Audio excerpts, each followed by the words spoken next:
Transport TV की नई पेशकश है ट्रांसपोर्ट मॉल, जो कि गाड़ियों का बीमा करवाने के लिए सबसे सही जगह है। तो बीमा के लिए व्हाट्सएप करें गाड़ियों के नंबर 90 831 90 831 पर।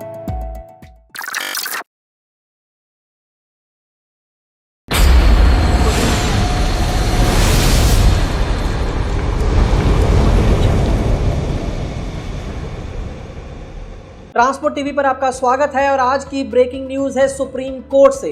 जी हां, 28 सितंबर 2020 को सुप्रीम कोर्ट में जो मोराटोरियम को लेकर केस चल रहा है उसके ऊपर दोबारा सुनवाई होनी थी। उस सुनवाई में क्या हुआ उसी की जानकारी देने जा रहे हैं आपको आज की इस ब्रेकिंग न्यूज में। ये जानकारी देने से पहले मैं आपको थोड़ा पीछे लिए चलता हूं और बता देता हूं कि 3 सितंबर को इससे पहले सुनवाई हुई थी, जहां पर सरकार ने सुप्रीम कोर्ट से और समय मांगा था। समय इसलिए मांगा था कि हम जो है सेक्टर स्पेसिफिक गाइडलाइंस ला रहे हैं, यानी कि ट्रांसपोर्ट सेक्टर के लिए अलग से, मैन्युफैक्चरिंग के लिए अलग से, खेती के लिए अलग से कुछ गाइडलाइंस लेके आ रहे हैं। किस तरीके से उनका जो लोन है जिसको आगे डाला गया था, मोराटोरियम दिया गया था, उस पर ब्याज लगेगा नहीं लगेगा, ये तमाम चीज़ें उन्होंने कहा था कि हम इसकी तैयारी कर रहे हैं, इसके ऊपर काम किया जा रहा है, हमें थोड़े समय की ज़रूरत है।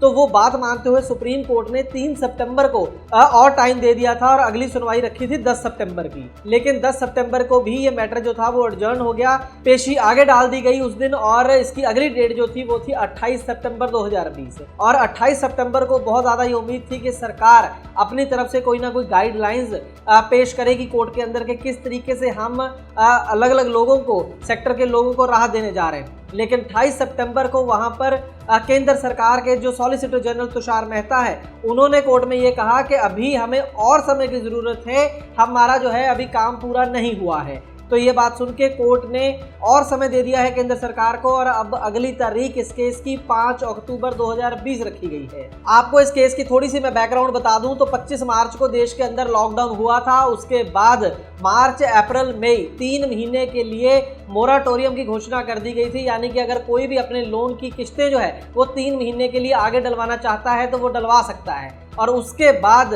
जून, जुलाई, अगस्त 3 महीने का और मोराटोरियम दे दिया गया और कुल 6 महीने का मोराटोरियम दिया गया। बहुत से लोगों ने मोराटोरियम का फायदा नहीं लिया, लेकिन जिन लोगों ने लिया उनके लिए भी ये मोराटोरियम मुसीबत बन गया। मुसीबत इस तरीके से बन गया कि किस्तें तो आगे डाल दी गई, लेकिन उनको इस समय का ब्याज जरूर देना था।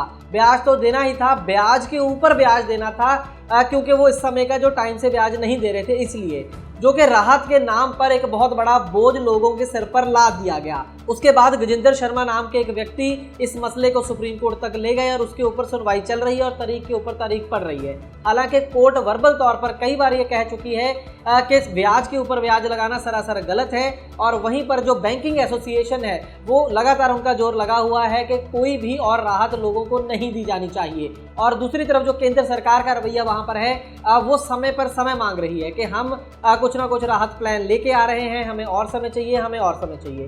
तो पिछली कुछ पेशियों पर सिर्फ आगे तारीख ही डल रही है और कुछ नहीं हुआ। अगर अब तक एक राहत मिली है इस केस के अंदर, वो सिर्फ इतनी है कि अगर 31 अगस्त तक आपका जो अकाउंट है उसे एनपीए घोषित नहीं किया गया है, उसे डिफॉल्टर घोषित नहीं किया गया है, कोर्ट के अगले आदेशों तक आपको डिफॉल्टर घोषित नहीं किया जा सकता और आपकी गाड़ी नहीं पकड़ी जा सकती है। हालांकि मैं आपको बता दूं कि ये बात सिर्फ गाड़ियों की किस्तों को लेकर नहीं है, तमाम तरह के जो भी लोन जिनके लिए मोराटोरियम आया था, चाहे उसमें होम लोन हो, टर्म लोन हो, क्रेडिट कार्ड का लोन हो या फिर गाड़ी का लोन हो, सभी तरह के लोन इसके अंदर शामिल हैं। इस केस की वजह से कुछ ना कुछ प्रेशर सरकार के ऊपर जरूर बना है, लेकिन जैसे मैंने कहा कि लगातार सरकार समय की मांग कर रही है और अब अगली तारीख जो है वो 5 अक्टूबर है। हम उम्मीद करेंगे कि 5 अक्टूबर को सच में कोई ना कोई राहत पैकेज सरकार लेके आएगी। ये जो 6 महीने का समय है, इसका असल में कोई भी जो ब्याज है वो वसूला नहीं जाना चाहिए, तभी हम इसे राहत कह सकते हैं। अदरवाइज तो ये कमाई का एक नया तरीका बन गया बैंकों के लिए। तो देखते हैं 5 अक्टूबर को केंद्र सरकार क्या और समय मांगती है या फिर सेक्टर स्पेसिफिक गाइडलाइन जैसे वो कह रही थी सच में लेकर आती है और लोगों को कोई राहत देती है। 5 अक्टूबर को इस केस में क्या हुआ, आपको जल्द से जल्द सटीक जानकारी के साथ जानकारी देंगे। तब तक आप देखते रहें ट्रांसपोर्ट टीवी। बहुत बहुत शुक्रिया दोस्तों। गाड़ी का बीमा करवाने के लिए आपको एक गली में 2 एजेंट मिल जाएंगे, लेकिन बात होती है सही पॉलिसी और सही प्रीमियम की।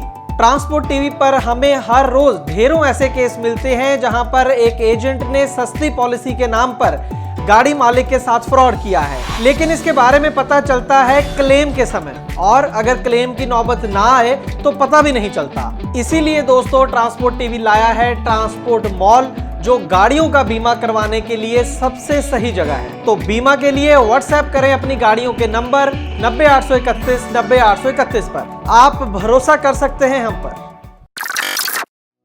ट्रांसपोर्ट टीवी को YouTube पर अभी करें सब्सक्राइब और दबाएं बेल आइकन।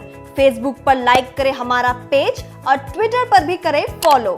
ट्रांसपोर्ट टीवी, जानकारी लाभकारी।